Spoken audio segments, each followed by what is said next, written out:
Yep. Yadaji, Winbing, Wideo. Good morning, hello. My name's Annie Trish. I'm a Gunnegarra woman from the top of the mountains up through the Southern Highlands, and I work at the AMS with Kane.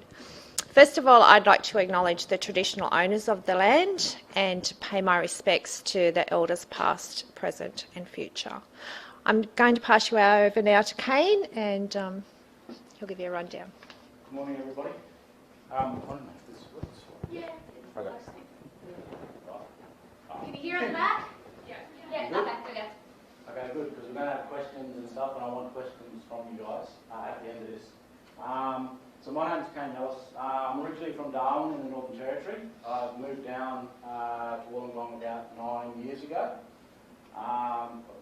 Worked in many areas in health. I am an Aboriginal health practitioner, as they call them now.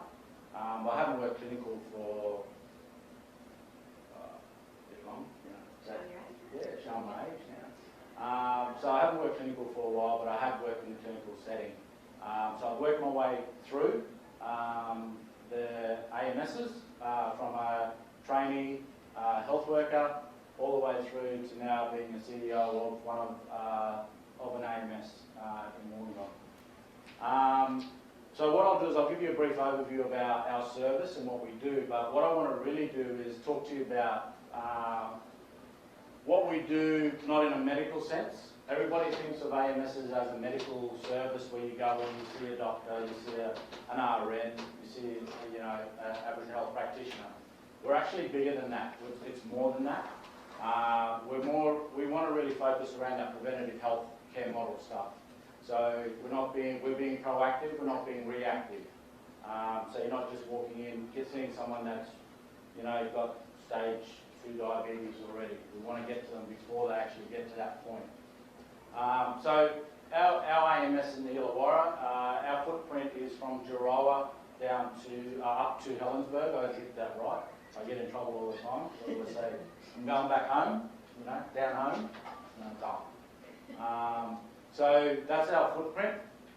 We have about just under 8,000 people on our books, Aboriginal people and Torres Strait Islander people. We have just under 3,000 active clients. And what we mean by active clients is someone that's attended our service in some form or another in the last 80 months. So when we hear about active clients and inactive clients, it doesn't mean they're dead. It just means they haven't been to the service for a little while. So what we do is we deliver the healthcare model. So we have 2 sites, one at Dapto, one in Wollongong, that you can come and see a GP, an RN, Aboriginal health practitioner. Within those services we have, in Wollongong we have allied health services. So you have a podiatrist, a dietitian, optometrist, all of those type of services that are available to our people through that one-stop shop that someone was talking about. So that's where we can book those in. So we have Aboriginal health practitioners that work in those areas, so they control those programs. And from the clinical point, so they follow them all the way through, so they can do that referral system in-house all the way through. So that way we can make sure that our clients are getting the best possible service that they can get, or they should get. Outside of that, we also have our cancer team program that Trish will go through. We also have a program called the Healthy Deadly Kids that we're just about to launch next term in a primary school in Rilla North, in the partnership with the Illawarra Hawks and us.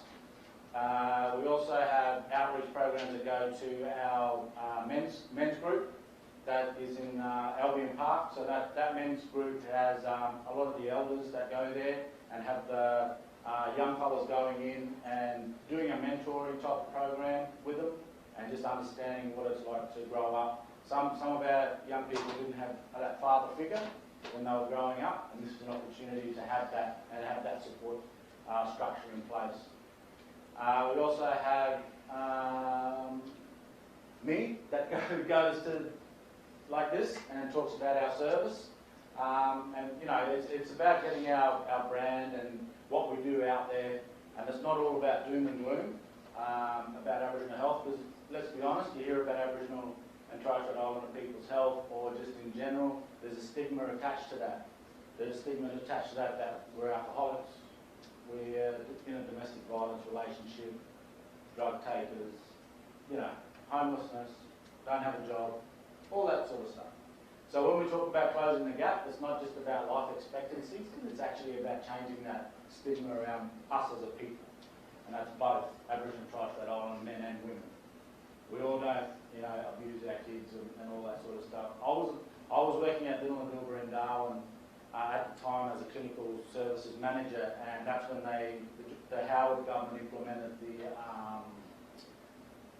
the intervention, for the so-called intervention to save our Aboriginal kids from being molested and raped and all of that, all of the above. Do you know how many people have been prosecuted and charged and jailed out of that whole time? Anybody? No? Do you guys know about that one? Yeah? Know a little bit. Know a little bit? So, 0. No one was ever found, charged. Well, actually, there was one person that was charged. Oh, he wasn't charged. He was brought in. He was questioned, and then he was let go. He was actually a white man. So not one Aboriginal man was charged. Not, you know, obviously we're not silly. It does happen. But that old intervention that got pulled together, within 3 weeks they found $1 million to run this army-led intervention into, you know, remote communities.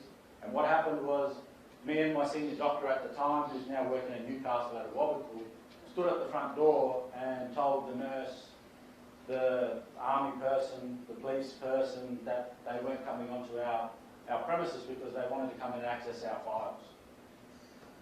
They wanted to walk into a medical service and say, we're going to have access to your files because we're allowed to.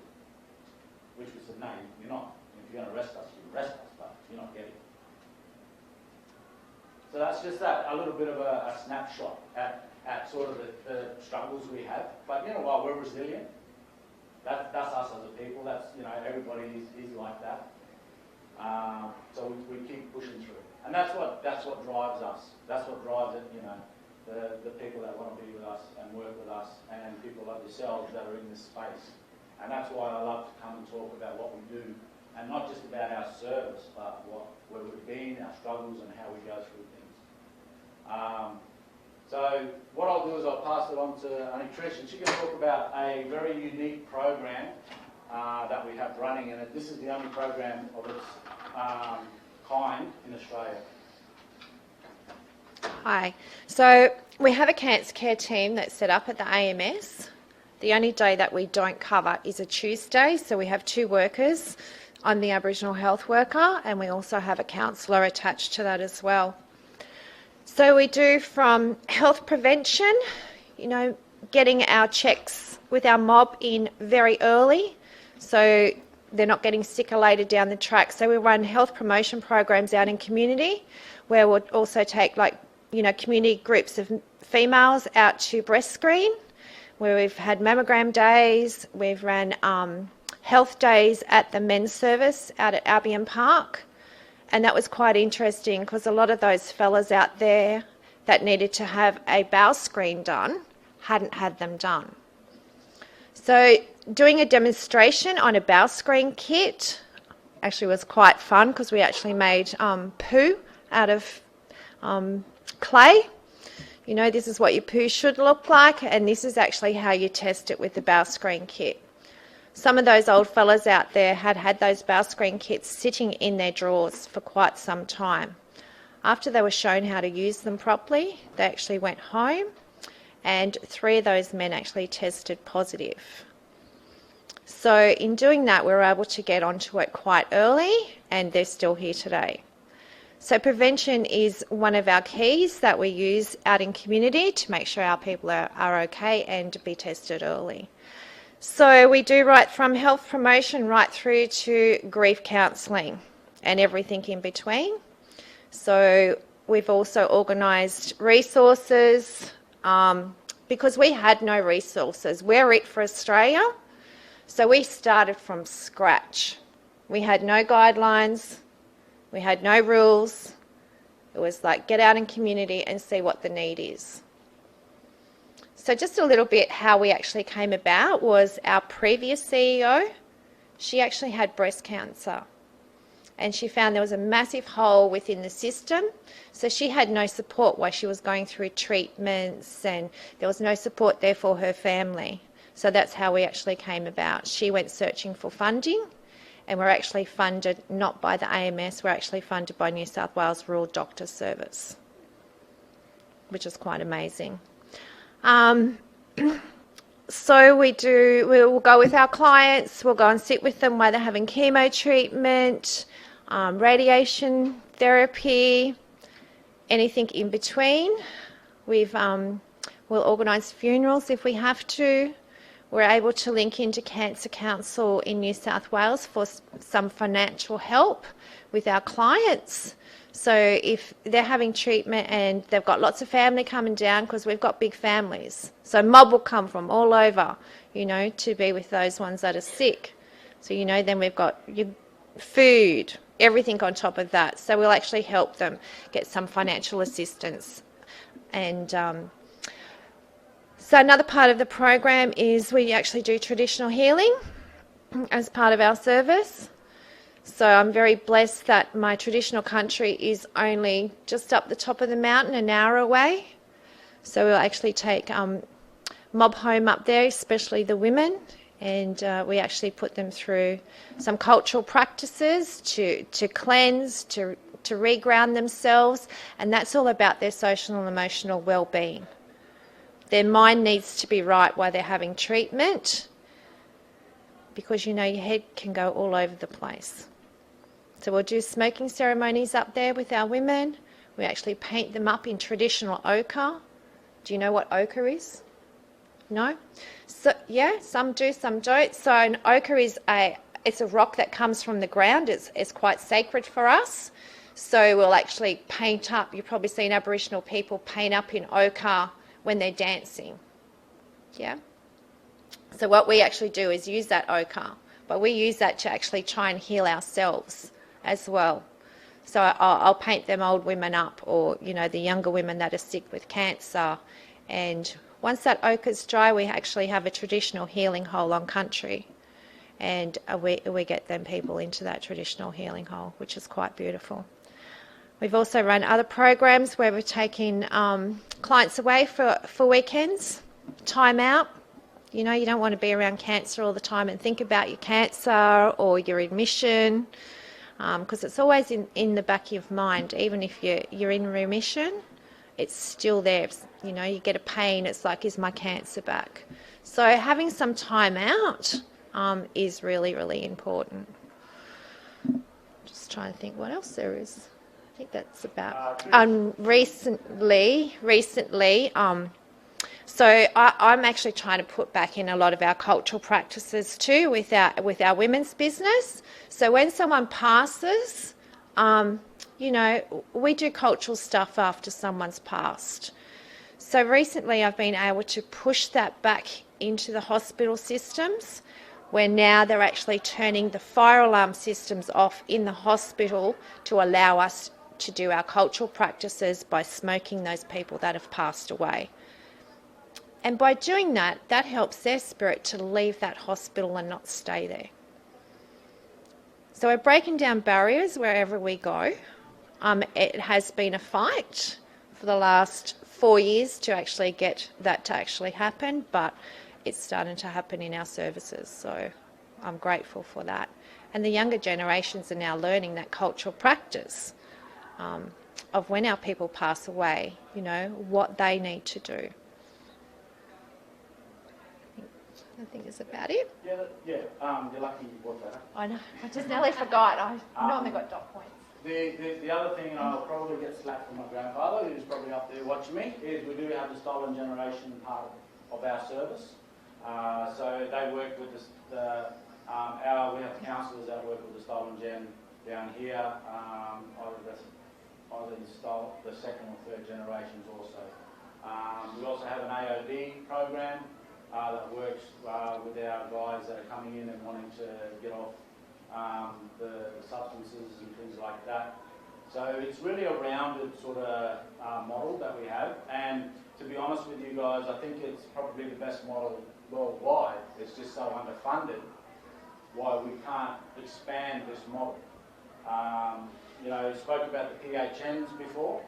I work with them because I have to work with them. I don't see why we need another second tier of reporting back to what we're going to spend our money on, because you've got the Commonwealth that has this bucket of money. They give, which is Aboriginal money, which they give to the PHNs, which is Aboriginal money, and then the PHNs get to decide where that money goes to within the Aboriginal health sector. Does that make sense? But does that make sense to you guys why that should happen that way? No. Because why wouldn't that Commonwealth go, okay, well, you're running your services, you obviously are the experts in what you want to do. What is it going to take for you to be able to deliver these services? We'll report back to them about that, but doesn't that make a lot more sense to say, okay, well, if you're on the ground, you obviously know what you're talking about. How about we give you that opportunity to be able to do that? That's never happened. There's always levels of reporting. We're the most, and I have to say this, we're the most red-taped sector within Australia with how we have to report back on what we're spending. The Medicare that we generate was usually something that we could go, okay, well, we've generated this Medicare, 700,000. Yep, okay, look, we need a new building to build our services. Okay, let's go and do that. Or we need new services. This was only about 5 years ago, maybe 6 years ago. Now there's stuff around the Medicare that we generate. We have to report back to Commonwealth, okay, where are you spending it? No, you can't spend it that way. You've got to spend it on this. So that's the stuff that we've got to work on. And we're still going to be working through that. So what I wanted to do was I want to show you guys a YouTube clip that we've worked on with it was a four-pronged attack. It was the Aboriginal Health and Medical Research Council, it was us, it was the Australian Indigenous Basketball Association and the Illawarra Hawks, under the Australian Indigenous, just Australian Indigenous. Oh, is that? Yeah, Australian Indigenous. Goes for about 5 minutes, so it's not that long. Basketball, yeah. That one? Yeah. So scroll down. Keep going.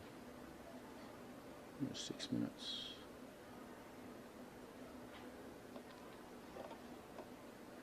Yeah, that one there. Go back. Yeah, not yet. Not yet. So what it is we worked with a school, a local primary school, Rilla North Public School, which has 189 kids, and out of those numbers, 89 of those kids are Koori kids. They're in a disadvantaged area in Rilla. We've been working with that school for the last 12 months since I've come on board, and we've done some things around the Indigenous games, so local traditional games getting played with the kids. So we brought in the Hawks and my staff, we go in and do an afternoon with the kids. Then we meet with the parents after and have a barbecue, and we have a discussion around health, how to link in with different services and things like that. So talking with the principal, she started to loosen up a little bit, because you're always wary about these people wanting to come into your school. What do you want? Those sort of things. And we've developed a really strong working partnership and relationship now. She opened up to me and said that school, 100% of those kids have come into some type of trauma in their life, whether that be domestic violence, sexual abuse, homelessness, poverty, something like that. And you can see that hurt, that pain in those kids' eyes. And that's not just Aboriginal and Torres Strait Islander kids, that's kids across the board. So that's where we want to really work with those kids, because when you talk about closing the gap, that's where that gap will get closed by our young ones. They're sponges. They take on stuff. They get to choose what path they want to go on. And if we can support them in doing that, then that's a win in our book. So what we did was we've got a partnership with the Illawarra Hawks, we've got a partnership with the Australian Indigenous basketball team, and we were able to pull together. This was only a few weeks ago, 6 minutes, so if you can just watch this and then we'll talk a bit more about it.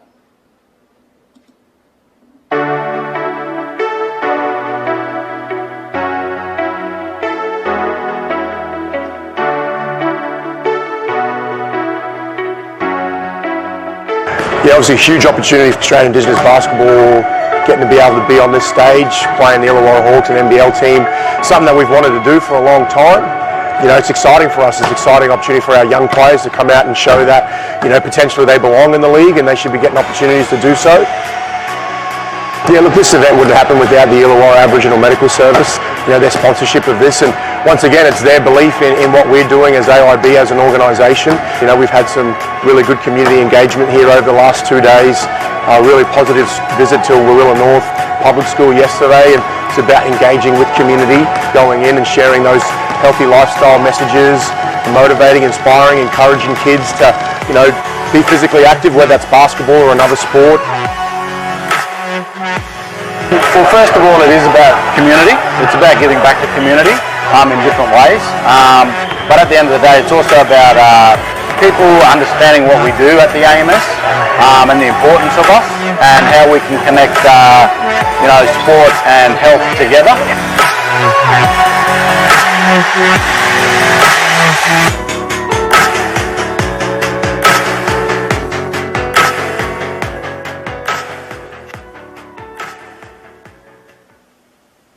Game day finally here. Lots of work to get to this point, but huge day for us, huge day for AIB. Yeah, getting to play our first ever NBL game against the Illawarra Hawks, so pumped for shoot around, and it's only 10 o'clock.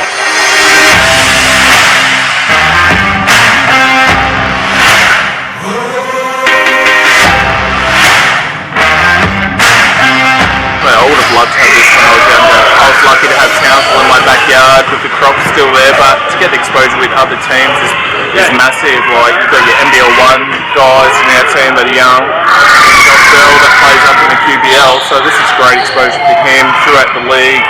And really just for us to get recognised as a team as well, like we want to be competitive and actually be invited to more events for the NBL hosts. I think what we want to do is try and share this, and then we're going to really grow this. And what the club did last year, instigating the Indigenous round, was really special. Very proud to be one of the architects of that, and we're just going to grow in this space for years to come. We're creating history tonight. It's the first time this has ever been done. So I'm pumped, really pumped. You good? Yep, sure.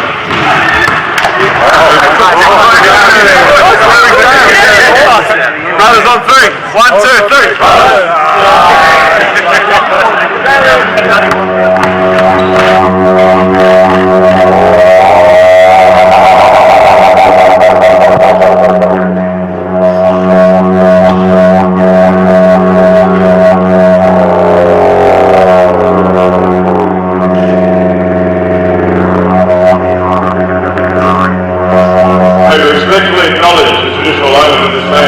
where we gather today, whose cultures and customs have nurtured and continue to nurture this land. Let us acknowledge and pay our respects to their elders, past, present, and emerging. May we also acknowledge the traditional owners in attendance here today from Australia, and recognise their continuing connection to land, water, and culture. Indigenous Australians have been on this land extending back 65,000 years. We are the oldest living culture in the world.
an event, to be able to tie in, you know, to celebrate culture through sport. That's what we aim to do with these kind of events, and you know, the community engagement, seeing those kids from the school here, having them behind the team bench, having them just cheer and be there the whole time was fantastic. To see so many of the Hawks Indigenous jerseys out in the crowd, I think, you know, that shows that you know, their community here is really behind events like this. Really proud of what both clubs have been able to achieve tonight. To be the first NBL team to play the AIB team is something really special. And to their credit, they did the jersey proud as we expected they would. A lot of passion, and you know, it was a full house in here tonight. And, you know, everyone saw a really entertaining game, and yeah, mate, just really proud to be a part of it. And you know, we'll watch this space because hopefully it can become an annual fixture.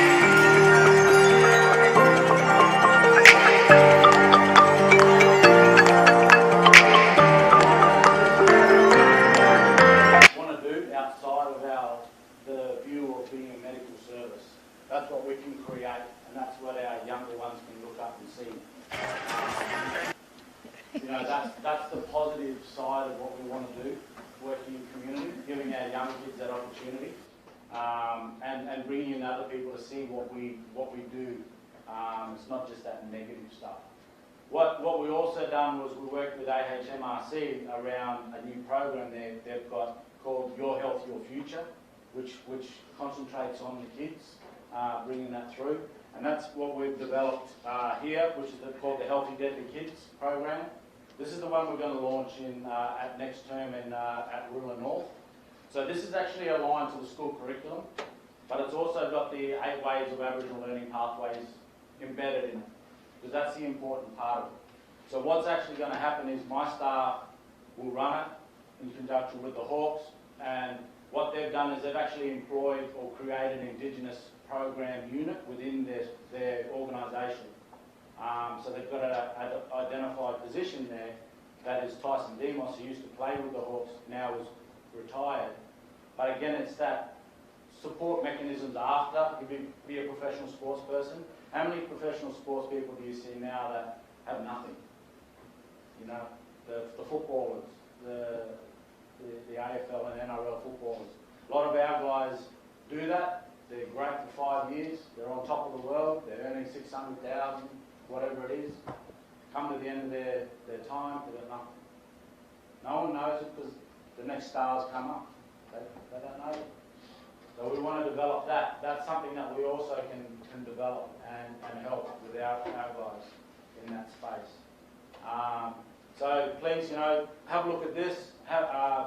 You know, I'll send some of the stuff and we can go through it, because I'd love for her to have a look at it and go from there. But you know, I guess it's just us talking about us as an Aboriginal medical service. It's just not a medical service. We're actually a holistic approach to healthcare and delivering that service to our community and making sure our community are happy. You're never going to get 100%. You're never going to get 80%. You're never going to get 70% that are happy. But my thing is, if people are complaining about us, we must be doing something right. You know, so now I'm going to throw it back to you guys for questions, and I'm not leaving until I get at least 3 questions. And we'll sit here all day. I've got nothing more to do. I do, but I'd rather stay here. Come on. Don't make me pick you. Now's your chance. So now's your chance Look, to ask about absolutely anything. No question is a silly question. There's no, we won't take it, you know, take it the wrong way. A lot of people haven't met an Aboriginal person before. A lot of people have questions around wanting to know anything. Don't make me choose. I'll choose. I might start it off. Awesome. Nice. I was wondering, how do the health status of Aboriginal and Torres Strait Islander people in the Illawarra compare to the national average? That's a good question. Look, where we're tracking with our national KPIs as an AMS is we're actually head and shoulders above state and national. Because that's such a small, we've got a small sort of area that we cover. So we're head and shoulders above the rest of the nation in that area. So that's like low birth weight, that's overweight people. The area that we're lacking is smoking. We've got a high rate of people that are smokers within the Illawarra. So that's an area that we need to really work on. So we're tracking pretty good. That's a really good question, because the thing is the Commonwealth Government is actually chasing Aboriginal health data, and they want to collect that data and take it away from us, which we look at as gold. That's our key to opening up doors for us. So you know, we're tracking pretty good. Not to say we can't go better, because we always want to strive to go better. There's areas that we want to improve on. One is smoking, 2 is physical activity, and 3 is our kids around nutrition. Can I just add something? Yeah. Can I just add as well, Aboriginal data is pretty poor. So I was actually having a look at Aboriginal data yesterday, looking at cardiovascular disease, renal failure and diabetes. We actually only have data from 2013 on those stuff. So other than the National Key Performance Indicators, which are a set of 24 indicators that each Aboriginal and Torres Strait Islander primary healthcare service has to report against. So mainstream services don't have to, just Aboriginal medical services. We actually have really crappy data. But they still want it. The MKPIs are probably the only data set. Yeah. Yeah. So just for the women, like for our mammograms, in the Illawarra, we actually topped for Aboriginal women having breast screens done. We actually topped in Illawarra out of the whole of New South Wales. So we're slowly getting there. There are any partnerships with Black women team in sport, so. Are you sure you haven't been speaking to my wife? See, I cop it all the time. So no, we are. We're looking at the Campbell Capitals in that space, because we've got connections through the Hawks and through those guys. Also having a look at the netball area. You know, because sport's the vehicle. I like to use it as a vehicle to get to our kids. So that's where we're going with. This is all just really very new, and it's a pilot type of thing that we work with. It just happened that I sent an email to the new GM of the Hawks one day off the cuff, and it just grew from that. So yeah, we're going to be starting to work in that space, definitely, because yeah, don't talk to my wife too much. She always gives it to me about that. But no, that's a great question. You guys at the back, any questions? Yeah. So I noticed that your service extends from Rowan to Helensburgh, I think it was. Yep. Do you have like the opportunity to go bigger than that, or are there other services that come on that? No, there's other services that pick up those boundaries. So down this way you have South Coast Medical Service, which is based in Nowra, and also Wominda. Then behind them you've got Katungal, Aboriginal Health Service, and then up this way is Thurrock from Campbelltown that will pick up at the border. That's not to say that we don't work in partnership with those guys. We work so we look after the whole of the South Coast. Even up to Redfern, we do some stuff with Redfern AMS up there. So, you know, it's all across, but it's also about respecting those boundaries, because that's what you're funded to do.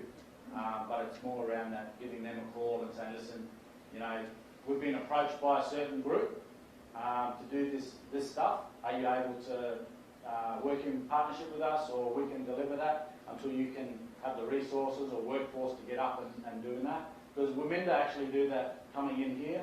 They'll call us and say we've got a Women's Day that they'll have pamper sessions and things like that.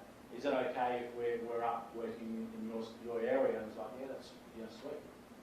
You know, don't worry about that. And I should just say, there is 142 art shows around the country, but they don't necessarily mean, that doesn't necessarily mean there's not gaps in areas that, I think the East Coast in particular is really well serviced, but the further you go inland or the further north you go, there are gaps. Yeah, huge gaps.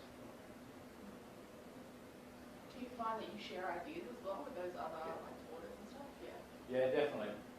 The cancer space, Women have got a cancer program running also, but not to the extent that we're running. They're more of a clinical-based model. Yeah, they're only doing 2 days a week. Yeah, so they tap into each other, they talk to each other. Men's health, I think, is where I come from in the territory. Men's health is really big up there, and we've got a men's-only sort of clinic, and I'd love for that to be implemented down here, where men can go and do their clinical stuff. I mean, we all know as males, we leave it to the last minute with certain things, and prime example was the bowel testing stuff, So I want to implement that here, but in saying that, when I say men's only, yes, we had a men's only identified area, but it had a separate entrance where family could come in when you were given bad news around, a diagnosis of cancer, things like that. You were able to bring your support groups in the back way, so you're still respecting that culturally appropriate space, but you're coming in the back way to talk and have that support stuff happening. It was also with young families, young dads with newborns. You don't want the dad to bring his newborn in and not have mum there. You're starting to split that family base. You want them both together, being a part of that process of growing up. That's what we want to, start to nurture and grow. Any more? One more? Yeah. So I know you use sport as a way to sort of reach the kids. As part of the Healthy Deadly Kids program, is there like classroom activities? Yes. That you do as well? Yeah. So what it is, it's a 20 minutes in the classroom, and then it's I think she does the new model. What's that teaching model? 18 and 15 or something, where it's 18 minutes of intense classroom work. Then it's 15 minutes of running around outside.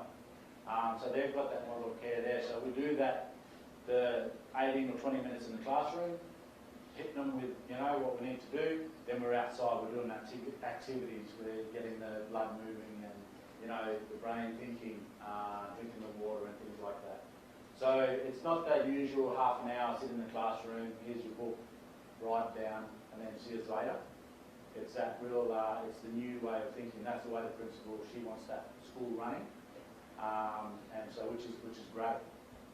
If you send me, I can pop it up on that. Yeah. Sure. That's that one's only in draft, so Then it's, yeah. Are there any programs to focus on LGBT Indigenous students and their health concerns? Yeah, look, we want to get into that space also. Yes, there's programs out there at the moment, but just getting them down here is something that's really important. We have a lot of our young ones that are not confused, but they're still not comfortable in coming out. We want to make sure that space where they are comfortable coming out. Look, and I always revert back to my hometown, and a lot of my cousins, they are gay and things like that, and that's great. And they have fun with it because they're so comfortable now. They have their nights where we have a club up there called Throb. So they have their drag queen nights, and it's really out there. And they do those things at the barbecues at home, and those sort of things. And so they're really accepted. And there's on the Tiwi Islands, there's the Sister Girls, which is what they're called. And so they're accepted within community, within traditional ways now, which was very unheard of back in the day. So it's something, the space that I want to get into. Definitely, that's an area that is very important. I think we can't forget that space and moving forward. Just on that note, are you going to Wagga Wagga, to the Mardi Gras in Wagga? That's coming up. Google it. It looks like lots of fun. My cousin's actually running it. Yeah, she's gay. Just one thing. 1967. Who can tell me why that is important? It should bloody well lie. Yeah, there we go. Referendum. What did the referendum mean? The Commonwealth Government could make legislation regarding Aboriginal and Torres Strait Islander people. And we're allowed to vote. So that's good, because a lot of people don't know that. I mean, a lot of people, yeah, she's got a tear in her eye now. You know, it's an important year. We're actually recognised as human beings. A lot of people don't know that. I was born in '75, so you know, I just think my mum and my dad, my nana, my grandfather, you know, all those guys weren't actually recognised. So I just want to leave that with you guys.